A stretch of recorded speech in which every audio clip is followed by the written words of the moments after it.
Howdy everybody, Bobby Brown here with my CZPO9, and it's time for a little review, a little gun talk about this fine weapon. There's going to be some criticism, and there's going to be a lot of praise for this gun. I know these guns are very popular now. Seems like everybody has them, and everybody's shooting them and bragging on them. And I did make a video when I first got it, explaining some of the issues that I had with it. Now this is one of the few guns. This has been safety checked. It's clean. It's clear.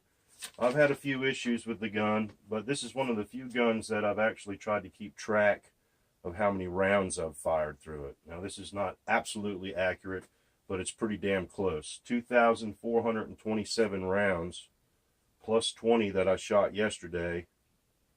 And my son's on the way down to shoot his new M&P 2.0. And I'll probably put another 50 rounds through the CZ today. So it's definitely been shot a lot. Some of the things that I love about the gun is it's completely reliable. I've not had any failures, and I've only cleaned it one time. It's very accurate. This was a 7-yard target. This came with some Winchester steel case 9mm ammo. 7 yards. I like to put, shoot some paper occasionally to see how it's doing. You can see all 3 of those in the middle are touching. And then there's 2 more up here where the push pin was. So it shoots very well. I've fired aluminum case, steel case, and brass case through it. No issues whatsoever. Now, for some of the negative comments about this gun, when I first got it, it wasn't very accurate at all. I had to change the front sight, and I had to adjust the rear sight.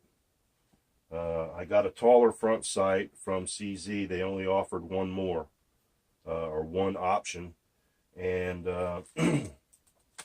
I had to adjust the rear sight as well. So that kind of pissed me off right off the smack. In the first video that I made, I complained about the vertical dovetail for the front sight, if you will, and the luminescent material just fell out the other day right here on the front sight. You can see it's supposed to be like that, and they glow really nice, but this one not so nice now. That pissed me off because the luminescent material just fell right out. I had to send it back to CZ because the trigger became in-op.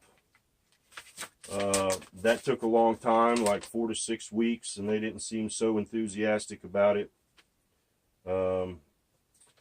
My complaint was trigger in-op at times, and their description of the repair was adjusted disconnector and trigger bar, test fired good. So when I got it back from CZ, it seems to be just fine now. I hear a lot of people saying this weapon is so great and blah, blah, blah. And this would be my shit hits the fan gun. And I know I'm going to get a lot of hate mail, but honestly, I'm feeling a little cynical because I've got some really nasty comments. Not on this gun, but comments like, that gun sucks like your mother, you're a redneck that doesn't know anything about guns, you can't shoot for shit. Well, I never said that I was an expert on firearms. I simply just relate my experiences. My experiences with this gun is it had to go back, the front sight had to be replaced, the rear sight needed adjusting. This thing was not the cream of the crop right out of the box, and I sure as hell wouldn't use it as my shit hits the fan gun. I think all these modern firearms with all these springs, Christ, this thing has more springs in it than a trampoline. For me, my shit hit the fan gun would be like a Browning High Power, a 1911, or a Tokarev. To me, those are the only 3 that have truly been tested. Once again, I'm feeling a little cynical, so go ahead and hit me with your comments. The other thing that pissed me off about this gun is right here, once again, it's clear, so I'm going to be pointing to that myself. it has these lines for takedown. And supposedly when you line up these lines, I can't really do it from this side, the slide lock will come right out. Well, on this particular gun, the lines don't open the hole enough for the slide lock to go in or out. So you have to kind of go beyond the line.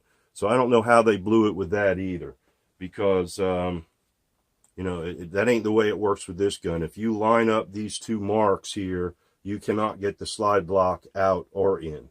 You have to go a little bit further for the hole to actually be open.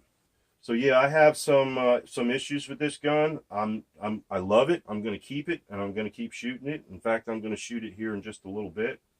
But it's not a perfect gun, and it sure as hell wouldn't be my shit hits the fan gun. But it's a great gun, and a lot of my friends have the CZPO9s now and the PO9s.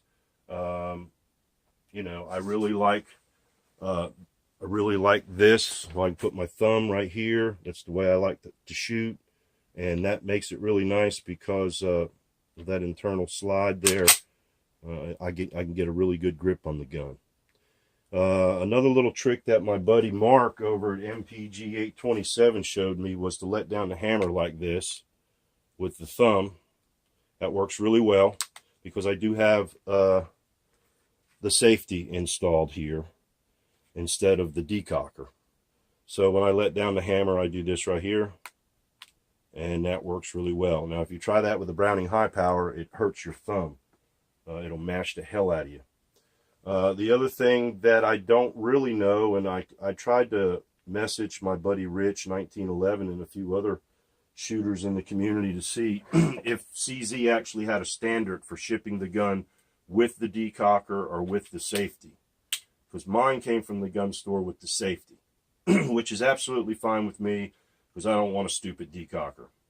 The decocker actually, from what I hear, makes the trigger a little worse, and the trigger is already not that great. To me, I mean, it's good, but there is some travel and a little grit, even in the single action mode. So there you go. There's my criticisms and my loves about the CZPO9. That's a great trick, Mark. Thank you for showing me that. Great way to let down the hammer. I feel perfectly safe carrying it, you know, cocked and locked, if you will, even though you can't really, well, yeah, cocked and locked. I'm perfectly fine with that. I feel like it's really safe. And the other thing too, if I'm carrying it with the hammer down and I want that first double action trigger pull, I don't feel like it's dangerous to have the safety off, because that's a pretty long trigger pull right there. So I'm happy with the gun, but I have had some issues. There you go, CZPO9. Thanks for watching, everybody. I'm going to hit the range now and shoot this thing some more. We'll probably be approaching 3,000 rounds very soon. Thanks for watching.